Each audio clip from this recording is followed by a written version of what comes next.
Facebook করা আর নিজের মাথায় একটা করে বাড়ি মারা, সে একই ব্যাপার। এই বুইড়া বুইড়া কাকিমাগুলো যা পোশাক পরে ভিডিও দিচ্ছে গো, সামনের পরে চলে আসে, কি করবো তাকে ফলো করি নাই, মনে হয় কি একটা ব্লক করে দিই, ব্লক করতে করতে জায়গা নাই গো, প্রোফাইলে ক্ষতি করে এত ব্লক যদি করি তাহলে কি করব। আর তাকে ভিডিও তো কেন যে আসে আমি খুঁজে পাই না, ওই কাকিমাগো দেখলে এমনি মাথাটা গরম হয়ে যায়।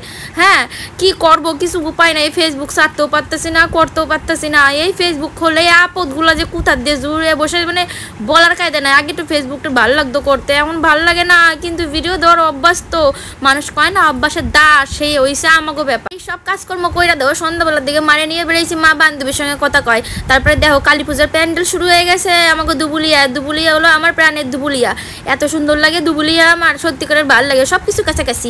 আর এই দেখো মোমো খাইতে আইসি, মোমো নিয়ে যাবো, এখানে খাবো না। তারপরে টোটো করে বাড়ি চলে আইসি, আইসা দাও বাড়ি আইসা সবাই মিলে খাবো।